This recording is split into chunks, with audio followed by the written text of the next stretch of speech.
Very good evening बच्चों। आज banking terms की 13th वीडियो मैं अपलोड कर रहा हूँ। ऑलरेडी प्लेलिस्ट में 12 वीडियोस अलग अलग टॉपिक से रिलेटेड मैं अपलोड कर चुका हूँ। आप एक बार उसको रेफ़र कर सकते हो। So without wasting time let's start. देखिए, आज हम पढ़ने जा रहे हैं बच्चों फाइनेंशियल इंक्लूजन। ठीक है, बहुत ध्यान से सुनिएगा, बहुत इंपॉर्टेंट है। फाइनेंशियल इंक्लूजन क्या होता है? देखो, एज द नेम सजेस्ट, नाम क्या लिखा है? Financial inclusion. ठीक है, मतलब आप क्या करना है? हमें फाइनेंशियल सेक्टर से जुड़ना है। ठीक है, तो जितने भी फाइनेंशियल रेगुलेटर्स हैं वो चाहते हैं कि फाइनेंशियल इंक्लूजन हो ज़्यादा से ज़्यादा। ठीक है, अगर हम आरबीआई की बात करें तो रिज़र्व बैंक ऑफ इंडिया का भी क्या ऑब्जेक्टिव है कि फाइनेंशियल इंक्लूजन ज़्यादा से ज़्यादा। अभी क्या होता है फाइनेंशियल इंक्लूजन? एक एग्जांपल देखें, बहुत ध्यान से सुनिए। ठीक है, देखिए, कोई भी व्यक्ति अगर कोई अपनी इनकम को स्पेंड कर रहे हैं, जैसे अगर मान लो किसी की इनकम है, ठीक है, जैसे मान लो अगर किसी की इनकम 10,000 है, ठीक है, 10 की इनकम है और उसका जो कंजम्पशन एक्सपेंडिचर है वो है एग्जांपल 7,000 रुपये। ठीक है, तो जो रेस्ट बचा सेव वो कितना? 3,000 रुपये।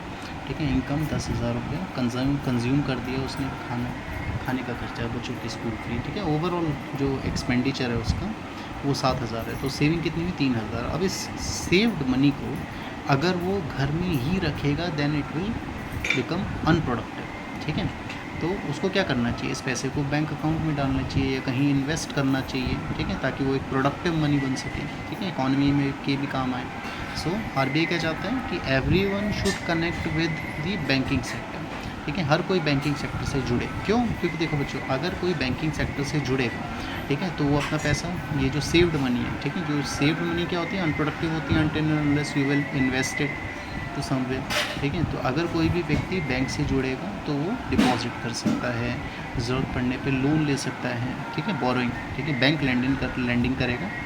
ठीक है, अगर इन्वेस्टर्स जुड़ेंगे, मतलब लोग जुड़ेंगे तो बोरोइंग बोलेंगे। ठीक है, कोई भी व्यक्ति बैंक से जुड़ेगा तो वो अपना पैसा जमा कर सकता है, वो बोरोइंग कर सकता है। ठीक है, ज़रूरत पड़ने पे लोन ले सकता है, पैसा इन्वेस्ट कर सकता है बैंक के थ्रू।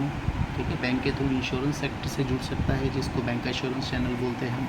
ठीक है, बैंक के थ्रू म्यूचुअल फंड इंडस्ट्री से जुड़ सकता है, डायरेक्टली भी इंश्योरेंस कंपनी से प्रोडक्ट ले सकते हैं, insurance product. Mutual fund company से डायरेक्टली म्यूचुअल फंड में इन्वेस्ट कर सकते हैं, बट बैंकिंग के थ्रू भी ये चैनल अडॉप्ट किया जा सकता है। ठीक है, जैसे क्या होता है कि म्यूचुअल फंड या इंश्योरेंस कंपनीज़ क्या करती है? म्यूचुअल फंड या इंश्योरेंस कंपनीज़ अपने एम्प्लॉयज़ को बैंक की ब्रांच में भेजती है, फिर वहाँ बैंकिंग सेक्टर के जो कस्टमर्स होते हैं, बैंक के जो कस्टमर्स होते हैं, उनको ये प्रोडक्ट्स ऑफ़र किए जाते हैं ताकि कस्टमर क्या कर सके? कस्टमर इन्वेस्टमेंट कर सके। ठीक है, लाइफ इंश्योरेंस में कस्टमर इन्वेस्ट कर सके, जनरल इंश्योरेंस के थ्रू हेल्थ इंश्योरेंस ले सके। तो ये सारी चीज़ें तब हो सकती है जब आप फाइनेंशियल सेक्टर से जुड़ो। ठीक है, और सबसे ईजी तरीका क्या है फाइनेंशियल सेक्टर से जुड़ने का? बैंकिंग सेक्टर का पार्ट बनना। ठीक है, मतलब बैंक से जुड़ना। और बैंक से बच्चों जुड़ेगा कैसे कोई भी व्यक्ति? ठीक है, अपना सबसे सिंपल अपना अकाउंट ओपन करके।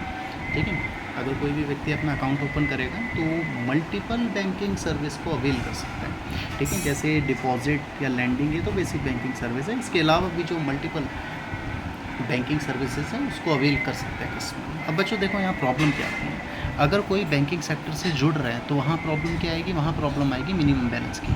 क्योंकि अगर आप अकाउंट ओपन कर रहे हो, ठीक है, सबसे पहले आप अपना अकाउंट ओपन कर रहे हो ताकि आप बैंक से जुड़ो। ठीक है, बट वहाँ पर अगर मिनिमम बैलेंस क्राइटेरिया आ जाएगा कि आपको कम से कम अकाउंट में 10,000 रखने हैं, 5,000 रखने हैं, 3,000 रखने हैं, तो हो सकता है जो बिलो पॉवर्टी लाइन के लोग हैं उनको समस्या आए अकाउंट ओपन करने में।